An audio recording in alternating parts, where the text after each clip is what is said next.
Since wala po si nanay ngayon, pangalawang araw niya po kasi ngayon na naka-day off.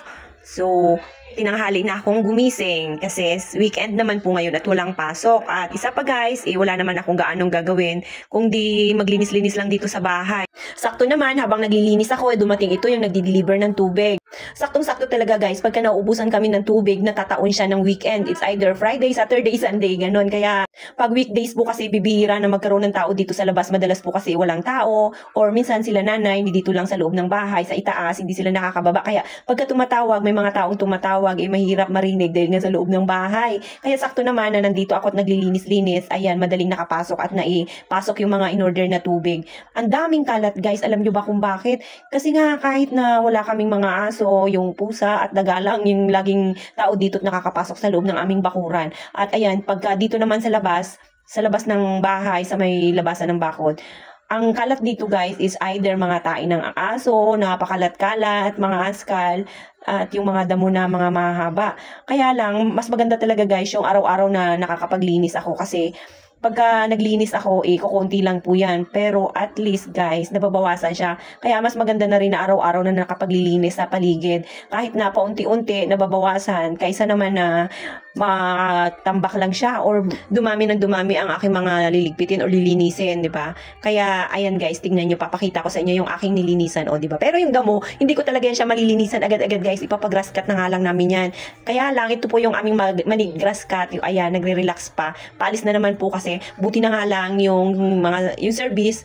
Dati kasi guys, pagka yung kotse nandito sa loob ng bahay, tapos plus yung motor niya pa na super laki-laki rin, halos talagang walang space at hindi kami makaikot-ikot dito. Yung tamang tabi-tabi ka lang, ganun. At buti na nga lang yan, nakapag-banding pa sila kahit na konting minuto lang, kahit konting oras. At sinimulan ko na nga rin po. Tapos na po ako maglinis sa ibaba. Dito na naman ako sa taas guys. Magluluto na naman po ako ng gulay. Kasi kagabi, karne. Puro karne. Kaya ngayon, maagang gulay. Almusal gulay. Para naman lumabas ang karning namumuo sa loob ng aking tiyan, ng aming katawan. Kaya, ayan. Alam nyo, ang lulutuin ko dyan ay laswa lang naman. Pinakamabilis at maaga nga pong namalengke yung kakain yan guys. Kasi pagka gusto talaga may paraan, pero pagka tinatamad at walang kaplano-plano sa buhay, sa buong maghapon at walang gagawin, ayan, ganyan, walang iniisip. Pero ayan guys, buti na nga lang, inuna na tayo mag-isip sa mga lulutuin at nabawasan yung aking mga isipin. Abay, parang kabigat naman ang aking mga dinadala. Alam nyo dati, ito yung mga saluyot na ito, yung ganito, marami yung nagsisipagtubuan lang sa tabi ng bahay namin. Pero ngayon, halos wala ka nang makita, halos lahat talaga ng mga bilihin dito, lahat ng mga dati kinukuha mo lang sa kapitbahay, ngayon binibili mo na at mabilis nang maubos. Kasi nga guys, sa sobrang hirap talaga ng buhay, buti na nga lang umulan, nakatulong sa atin sa pagpapatubo ng mga gulay, di ba?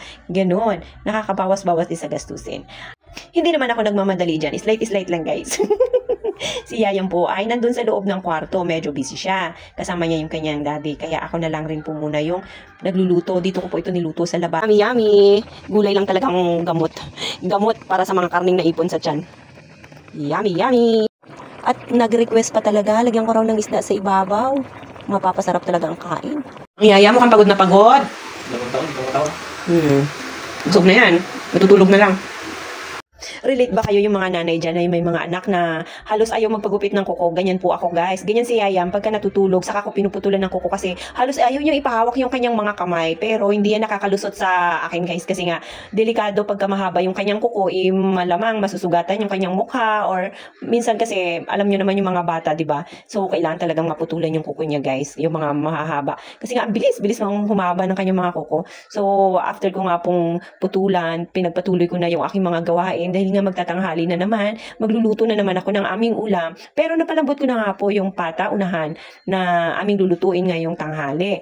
At yan, pinrepare ko na lang yung mga pangsahog ko. Actually, maaga ko pa yun, pinalambot guys. Alam ko na matagal-tagal yun palambutin. At habang pinapalambot ko nga po yun kanina, naglaba po ako. Kaya lang, yung aking labahin, nag-aantay pa rin. Binabad ko muna siya saglit at inuna ko muna ito yung aking pagluluto. Halos hindi nga po ako maubos-ubusan dito ng gawain. Ganito talaga pagka nanay, pagka talagang iniisip natin sa utak natin yung pagkasunod-sunod ng ating gawain guys. Hindi pa nga tapos yung isa, meron na naman. Pero alam nyo guys, ako minsan sa umaga, halos dito sabay-sabay ko yan yung pagluluto, paglalaba, at kung ano-ano pa. Paglilinis ng bahay. Sa totoo lang, mahirap po talaga yung maging isang kasambahay or isang housewife. Kaya wag nyo lang nilalanglang yan yung mga naiiwan natin sa bahay, guys. Kasi simula pag alis mo, ikaw na yung pinagsisilbihan yan hanggang sa dumating ka. Talagang grabe yung trabaho sa bahay. Lalo na kung may baby pa na inaalagaan, di ba? Napakahirap kaya na pagsabay-sabayan yung mga yon. Naglaban na nga rin po pala ako. Pero winashing ko lang yan. Kasi guys, alam nyo naman yung aking mga kamay. Hindi na siya tulad ng dati na para siyang machine. Yan, nagwashing lang po ako guys. Binalawan ko na nga lang yan. Yan lang yung use ng aking kamay sa ngayon.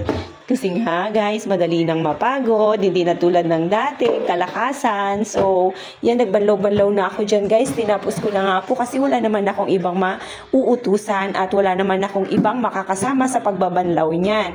Kaya, after ko nga pong maglaba, bumuhos naman yung malakas na ulan.